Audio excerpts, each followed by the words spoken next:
WhatsApp செயலியில் பணம் செலுத்தினால் விரும்பிய சேனல்களை பார்க்கும் வகையில் மாற்றம் கொண்டுவர மெட்டா திட்டமிட்டிருக்கும் நிலையில் அது தொடர்பாக வெளியான புதிய அறிவிப்புகள் என்னென்ன என்பது குறித்து வரைகலை வடிவில் விளக்குகிறார் சிறப்பு செய்தியாளர் சிவரஞ்சனி.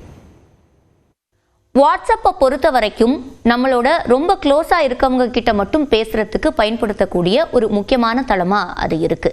ஆனா இப்ப வாட்ஸ்அப்ல சில சேவைகளை அறிமுகப்படுத்த இருக்காங்க. இதனால தனி உரிமை பாதிக்கப்படுமா அப்படின்ற கேள்வி எழுந்திருக்கு. காரணம் என்னன்னா, விளம்பரங்கள் கொண்டு வர போறாங்க. அதே மாதிரி வாட்ஸ்அப் சேனல்ஸ்ல சப்ஸ்கிரிப்ஷன் ஆப்ஷனையும் கொண்டு வர போறாங்க.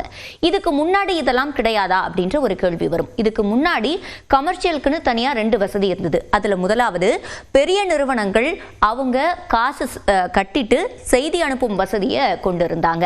நமக்கு தனிப்பட்ட முறையில் டெலிவரி சம்பந்தமாவோ இல்ல மற்றது சம்பந்தமாவோ நம்மளோட வாட்ஸ்அப்புக்கு மெசேஜ் வரும். அது அப்படி செய்யப்பட்டு வந்தது. இதல்லாத இன்ஸ்டாலையும் எஃபிலையும் ஒரு சின்ன பிசினஸ் பண்றாங்க அப்படின்னா அவங்களோட வாட்ஸ்அப் லிங்கை போட்டிருப்பாங்க. நாம அந்த லிங்கை கிளிக் பண்றது மூலமா வாட்ஸ்அப்ல அவங்களோட கனெக்ட் பண்ண முடியும். இந்த 2 வசதி தான் இருந்தது. ஆனா இனிமே நம்ம ஸ்டேட்டஸ் பார்க்கும்போதே அதுக்கு நடுவுல விளம்பரங்கள் வரும். இதனால நம்மளோட தகவல்கள் விளம்பர நிறுவனங்களுக்கு பகிரப்படுமா அப்படின்ற ஒரு அச்சம் எழுந்திருக்கு. அதுல வாட்ஸ்அப் என்ன சொல்றாங்க அப்படின்னு பார்த்தோம்னா, என்னென்ன தகவல்கள் அவங்க பகிர்வாங்க அப்படின்னா, நம்ம எந்த நாட்டை சேர்ந்தவங்க, எந்த நகரத்துல வாழ்றோம், அதே மாதிரி எந்தெந்த சேனல்களை நாம பின்தொடர்றோம் அப்படின்ற விவரங்கள் பகிரப்படும்னு சொல்றாங்க. ஏன்னா நம்மளோட இன்ட்ரெஸ்ட் எதுல இருக்கு அப்படின்றத கண்டுபிடிக்க. ஆனா நம்மளோட தொலைபேசி எண் அவங்க கிட்ட நிச்சயமா பகிரப்படாது அப்படின்னு சொல்லியிருக்காங்க.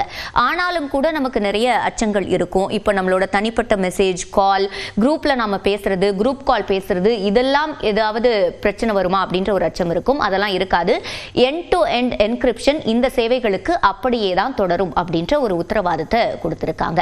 இப்போ முக்கியமா இந்த அட்வர்டைஸ்மெண்ட்ஸ் கொண்டு வரதுக்கு காரணம் அப்படின்னு நம்ம பார்த்தோம்னா, இந்தியா தான் வாட்ஸ்அப் யூஸ் பண்ற நாடுகள்ல முதலாவதா இருக்கு. இப்போ வாட்ஸ்அப்போட மொத்த பயனாளர்கள் 100 கோடி பேர் இருக்காங்கன்னா அதுல 50 கோடி பேர் இந்தியாவை சேர்ந்தவங்களா தான் இருக்காங்க. இது 2024 இருந்த எண்ணிக்கை. இப்போ இந்த எண்ணிக்கை இன்னுமே அதிகரிச்சிருக்கும்.